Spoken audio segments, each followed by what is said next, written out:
E aí, aqui é o Igor Pinheiro do Inova Civil, e no vídeo de hoje eu quero comentar um pouco sobre o caso que, de certa forma, houve também um pouco do assunto de construção civil, que foi o acidente envolvendo o Gugu Liberato, o grande jornalista, comunicador brasileiro, que foi o seu falecimento num acidente doméstico em Orlando, nos Estados Unidos. Então, muita gente começou a indagar se a construção da casa havia sido errada, ou se estava com alguma patologia, o que realmente aconteceu para o forro ter cedido, né? Então, nesse vídeo eu quero explicar um pouco, na visão da construção, olhando os métodos construtivos da casa, o que aconteceu e se havia alguma forma de prevenir esse fato. Então, aqui no Inova Civil nós debatemos sempre assuntos referentes à construção civil, e quando começamos a pensar e entender o que pode ter acontecido, que foi justamente o Gugu ter saído de sua casa e ir para o sótão na parte superior para poder consertar algo referente ao ar-condicionado, e acabou caindo aí do pé direito duplo, batendo a cabeça na quina e vindo a falecer. A gente tem que primeiro entender como funcionam as casas nos Estados Unidos, porque a partir disso conseguimos sacar o que pode ter acontecido e como poderia ter sido evitado.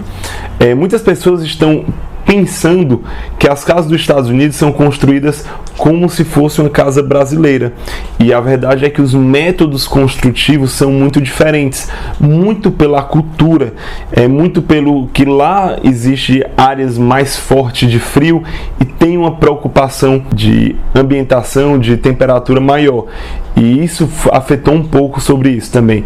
Nos Estados Unidos, nós presenciamos muitas casas feitas de madeira. Isso é algo bem cultural. Madeira é um grande isolante térmico, e desde antigamente as casas nos Estados Unidos sempre são realizadas nesse método construtivo, utilizando muito madeira. Tem o wood frame, depois do wood frame veio o steel frame, então meio que uma conexão, um desenvolvimento em cima aí, da cultura local. E a partir disso a gente tem que entender como a casa do Gugu provavelmente era construída.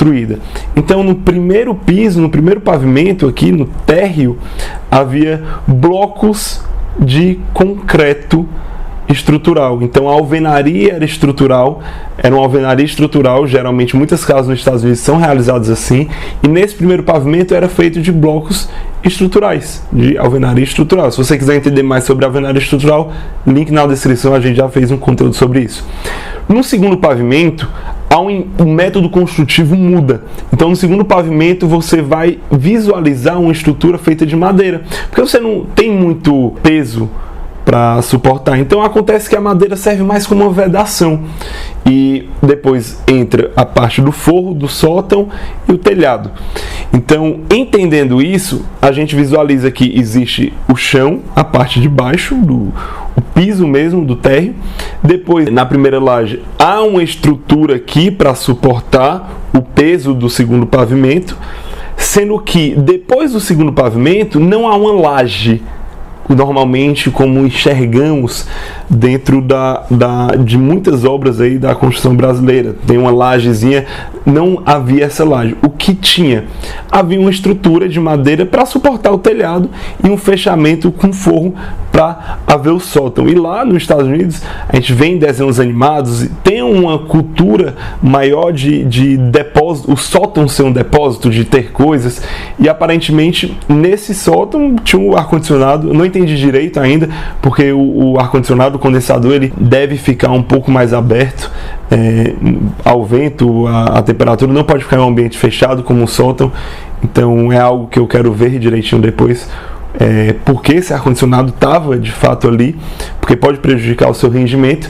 Mas aí o Gugu subiu para trocar o filtro, não sei se ele queria ver se o ar-condicionado estava funcionando ou não, para corrigir qualquer coisa, enfim. E ao subir lá, ele pisou em alguma área de gesso e caiu. Como assim ele pisou na área de gesso? Seguinte, na hora que você vai realizar o teto, a parte de cima do segundo pavimento, você vai colocar o forro e vai colocar umas vigazinhas de madeira para suportar a estrutura do telhado. Então vai haver as vigas de madeira, que é uma parte mais estrutural, e vai haver o forro, que é de gesso. Então sempre quando você for andar em alguma área difícil de acesso, que você não confia muito onde pisar, você deve priorizar pisar nas vigas e não na parte mais plana, vamos dizer assim, porque as vigas ela aguentam uma força maior, um peso maior, uma carga maior. Então por isso quando você vai colocar escoras, você coloca as escoras nas vigas, você não coloca na laje, porque as vigas elas suportam maiores pesos. Aí você pergunta, então o Google provavelmente deve ter pisado no gesso. Sim, foi isso que aconteceu. Sendo que nas casas dos Estados Unidos, como eu disse, há uma preocupação muito grande com métodos construtivos relacionados à temperatura, a conforto térmico. Então nessas casas, no sótão, existem mantas térmicas de isopor, enfim, existem vários materiais, só que confunde completamente quem está passeando, andando dentro ali do sótão. Então é muito provável que o Google, ao se direcionar ao ar-condicionado, ele estivesse andando e pisou em falso em alguma área de gesso e não de madeira, porque se ele tivesse andado só sobre as vigas de madeira, não teria acontecido. E como havia uma manta térmica por cima, ele não conseguia visualizar onde era viga, onde era forro, e o gesso não aguenta. Dentro, na parte de baixo, no momento que cedeu, a casa possuía algumas áreas de pé direito duplo. E, infelizmente, foi uma das áreas que ele acabou caindo. Agora, dito isso, vamos raciocinar um pouco em cima desse fato, né? Houve erro da construção? Na minha opinião, não houve. Houve erro de colocar um ar-condicionado onde o acesso não deveria acontecer. E se colocar sinalizações e ser bem exposto que não podia entrar lá, ou colocasse umas tábuas com um caminho aí direcionado mostrando realmente o que podia ser feito, porque por mais que ele tivesse pisando ali nas vigas de madeira, um escorregão caía no gesso e desabava aí do mesmo jeito. Então não concordo em colocar em risco muita gente, principalmente quando você pensa que nos Estados Unidos tem uma cultura muito de faça você mesmo. Então, consertar ar-condicionado, aqui no Brasil geralmente tem alguém que vai consertar, alguma pessoa mais especializada. Nos Estados Unidos, o pessoal tende a pessoa que comprou a casa, independente da sua classe social, quer pintar a casa, quer mudar os móveis, fazer a marcenaria, existe essa cultura. Então, geralmente podia ser um leigo que ia para aquela área.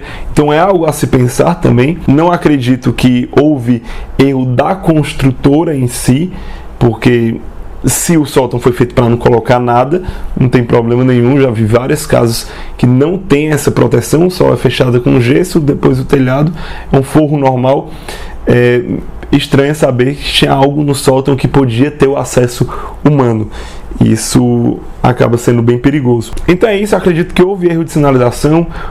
Onde foi posto o ar-condicionado não foi um ambiente ideal, porque nós não podemos colocar algo em um ambiente inacessável, e não foi um erro construtivo da construtora, certo? Foi um erro mais da própria instalação depois da construtora.